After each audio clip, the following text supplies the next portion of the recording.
We're here for Walking the Path. Woohoo! Transformation! That's what it's all about, right? Actually, it's more about acceptance than it is transformation. We'll just let that sit. That's a different talk. Welcome to Walking the Path. I'm here to talk to you today about, this is our second talk on love, being the month of love, February being the month of love. And today's talk is love in action. Love in action, compassion, forgiveness, and connection. This is the second in the series on love. Hey, everybody, thank you for joining. Blessings. So glad you're here. So before I get into our topic on love in action, I want to let you know about Rythmia, because Rythmia is an amazing place I've had the great pleasure to be a part of for the last 7+ years. And we just had a meeting. I want to share this with you. We just had a meeting of our facilitators. These are all the people, the different people that teach classes at Rythmia. And it was amazing.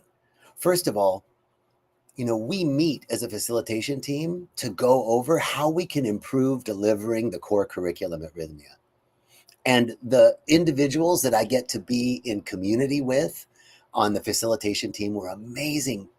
I just want to share with you how much love, how much care and concern, and a sincere desire to be of service, a sincere desire to improve ourselves. Like, one of the biggest things that I got out of our facilitation meeting was that we have to continue to do the work ourselves in order to be a space for individuals that come to Rythmia, not to teach them anything, but to hold the space. I don't even like that phrase because it's so cliche.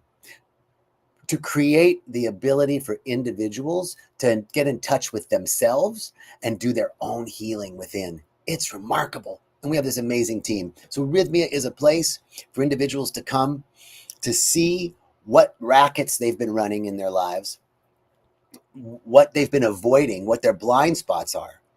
And sí, hermano, mambecito. To see what blind spots they have, to merge back together with their soul, and then to heal and to forgive. And if you're up for any of that, check out Rythmia. Okay, now, Walking the Path, number 2, series talk on love, love in action, compassion, forgiveness, and connection. All right, so last week, our first talk in the love series was on self-love. And self-love is the foundation of all love. It's spiritual alignment. It's honoring the divine within us. It's when we cultivate self-love, we naturally expand our love outwards. And those cliche sayings that are so true. Hey, Megan, thank you. Those cliche sayings like you can't love anybody until you love yourself. Well, they're cliche because they're true, right? So that was last week's talk. This week, love in action. The theme of this week is that love isn't a feeling, it's a practice. It's how we show up in the world. And true love, manifests through compassion, forgiveness, and connection. Love really is a verb. It requires action, and that action requires courage and intentionality. Intentionality is key. So let's talk about compassion. What is compassion? The heart of love in action is compassion. That rhymes. The heart of love in action is compassion. So what is compassion? Compassion is love meeting whatever's present for the other person. It's the ability to see and hold space for the humanity in ourselves, in the other person. Carl Jung has this beautiful saying about the wolf that I see in my brother is the wolf in me. So as a facilitator, as a spiritual practitioner, I have to continue to do the work within myself. In a client or in a retreat participant is something reflecting back for me. So being compassionate for the other person is really being compassionate for ourselves, holding the space for our own humanity. It's more than empathy. It's different than empathy. Empathy or compassion includes a willingness to be present, to extend kindness, and to take action when possible. So, okay, let's go a little bit deeper into compassion. Remember, the wolf within, the wolf that I see outside is the wolf within. So how do I cultivate compassion? First and foremost, self-compassion. I must be compassionate and graceful with myself.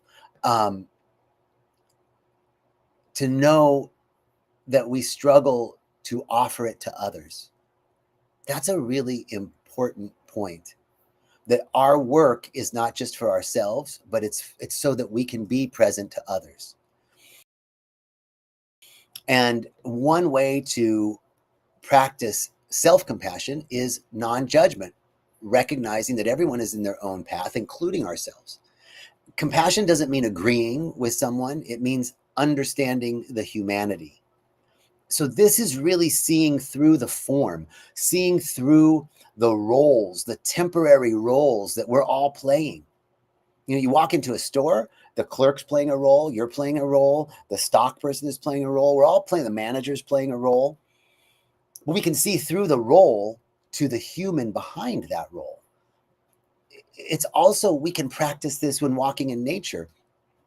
This idea of non-judgment, you know, we're not seeing the world. We're not seeing the world as real. We're not seeing a fixed reality out there that we're just seeing. We are interpreting the world through our judgments and opinions. And so where can I bring compassion into my life for myself and others is really about where can I bring non-judgment. Again, being non-judgmental doesn't mean that you agree with the other person. It means that we're releasing this filter of judgment that's saying this is right or wrong.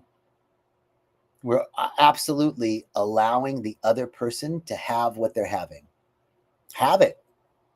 Doesn't mean I agree with you, but I can also be compassionate because the wolf that I see in you is the wolf in me. I wouldn't be able to see it in you if it wasn't in me. So where can I have compassion for myself and to see the humanity? If I can see it in me, then I can see the humanity in the other person. I'm not condoning it. I'm not agreeing with it. I may or may not.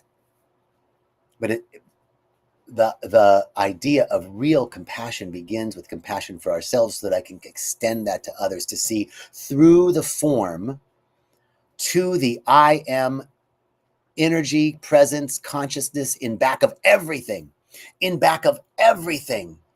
Every rock, every speck of dirt, every dead leaf, every beautiful flowering tree, every amazing loving person, every asshole. The I am consciousness is there.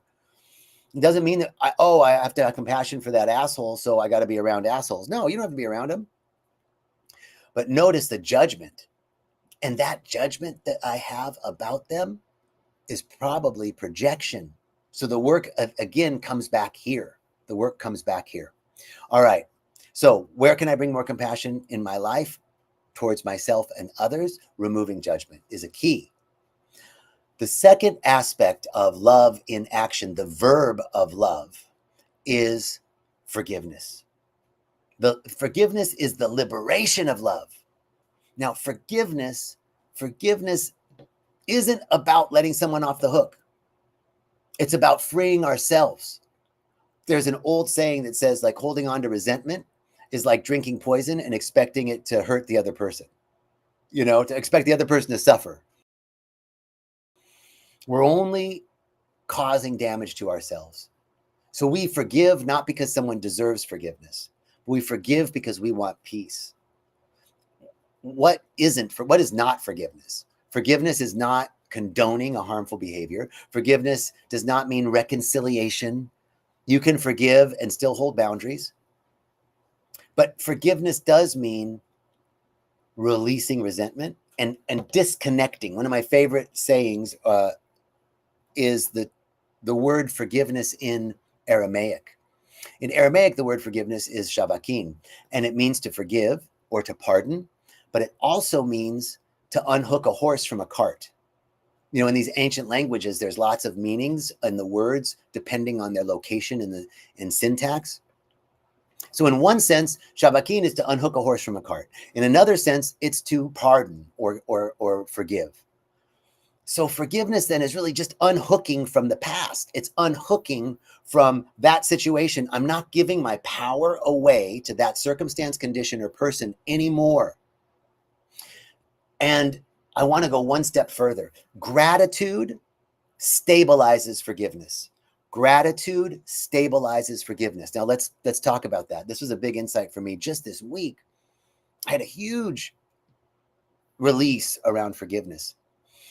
And I realized that, you know, we say, oh, I can be grateful for this circumstance because it brought me to where I am now. But let's get real about this. I'm grateful for what happened because it brought me to forgive.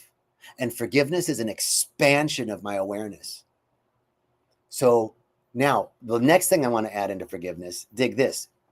There's a new theory, actually it's proved now in quantum physics, called retrocausality.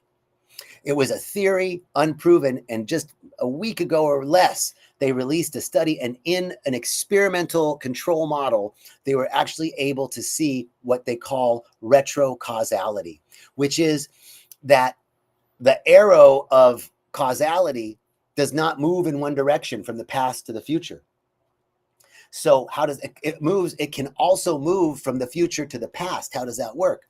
So did that situation that I had, that I needed to forgive, that caused me to forgive, did that situation cause the forgiveness?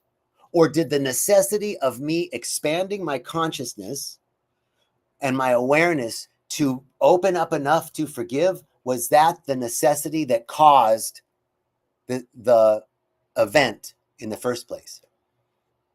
And what quantum physics is telling us is that that arrow moves both ways.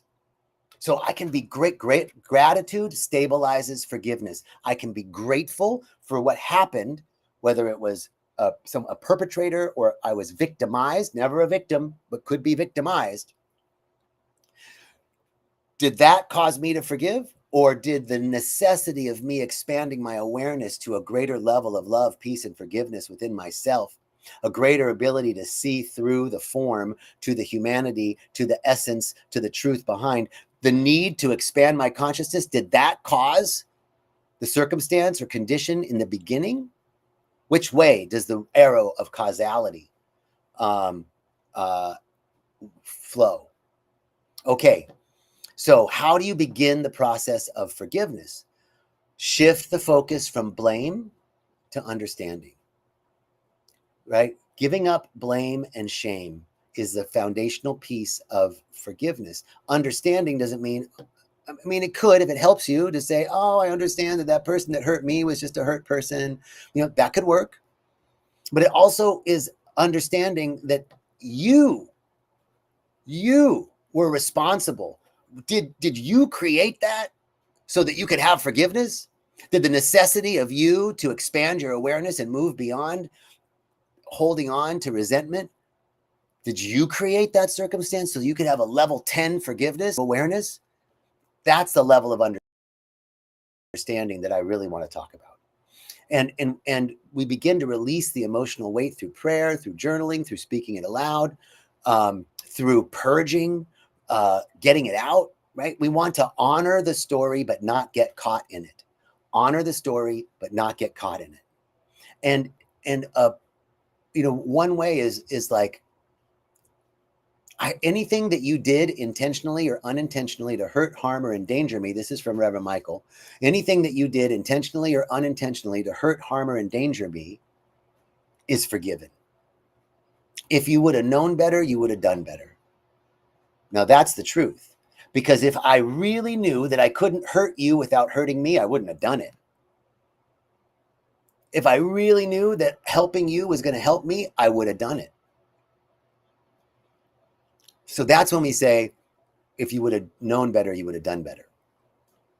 So we want to shift the focus from blame to a level of understanding and then choose peace. I'm releasing this burden. I'm opening up and plucking out that thorn and letting it go, letting go of the resentment so that I can expand my consciousness. It has nothing to do with the other person. So I can expand my awareness and reach a level 10 forgiveness for the ongoingness of my soul. It's more about us than it is about the other person. So forgiveness expands the heart and allows love to flow in where resentment once lived. So I'll ask you a question. Who are you ready to release from the grip of resentment? Let's make this an action. Who are you ready to release from the grip of resentment? That's a great question to take into meditation. Okay. Love as unity is the force that binds the whole world, that connects us all. Excuse me. Ernest Holmes says that love is the lodestone of the universe. It's all love and law, sound and math. It's all love and law. It's a lawful universe. There are universal principles upon which things happen all the time, everywhere. The law of the reflective nature of the universe, the law of circulation, the law of attraction, the law of radiance, these are all spiritual laws that are universal principles that are reflected in nature. So love is the force. One of love and law are the two forces of the universe. And when we act with love, we strengthen that web of connection between us all in the world. Howard Thurman has a writing called, I Want to Be More Loving in My Heart. I want to be more loving in my heart. So how are we more loving in our heart? It's by giving up that resentment, by really seeing through the form, the circumstance, the condition, the appearance of an individual or a situation, and seeing through to the humanity of it all, to see that what I am seeing is through my eyes, and the wolf that I see out there is the wolf in me. Where is my healing? Where is my transformation in this? Separation. Forgiveness is the key to dissolving this separation, and that brings us to love as unity. It reminds us that we're not alone, and that we really are one, that we really are connected to everything and everyone. To everything and everyone. We are one. So how do we embody practical ways that we can really embody this connection, this unity of love? Listening, being present to others, being present to our own judgment, releasing judgment. Love doesn't need big gestures, small acts of kindness to ourselves and to others. And then recognizing, seeing through the appearance, seeing the divine in the other person, even when it's difficult to see through. That doesn't condone, that doesn't accept, that doesn't mean that it's okay, that doesn't let the person off the hook. It's just saying, the wolf that I see in you is the wolf in me. What healing do I need? This brings me to see the humanity in the other. So in actuality, love is the great unifier. We live in love. When we live in love, we walk in alignment with the divine. So the question becomes, how can I bring more connection into my life this week? How can I live in love? That's not syrupy, sweet, love. I'm talking about a love that sees the truth in ourselves and others, and removes judgment, and recognizes that each person is on their royal road on to that indwelling place of love and unity and peace. Okay, so just to recap, love in action is threefold: compassion, forgiveness, and connection. Compassion is our ability to hold space for the humanity, our own and others. Forgiveness is not about condoning, but really about freeing ourselves. And connection reminds us that love is the bond that binds us all together. It's our true nature. So love isn't just a concept. Love is actually something that we embody and practice and extend daily to ourselves and others. So choose one way. Here's the call to action. Choose one way this week that you're going to embody love. Is it through compassion, forgiveness, or connection towards yourself and others? And then I want to invite you back next week. Our talk is on expanding love, sacred relationship, and divine connection. So next week is going to be on relationship and connection. All right. So great to be with you all this week. Thank you so much for joining. Sending you much love this day. Peace and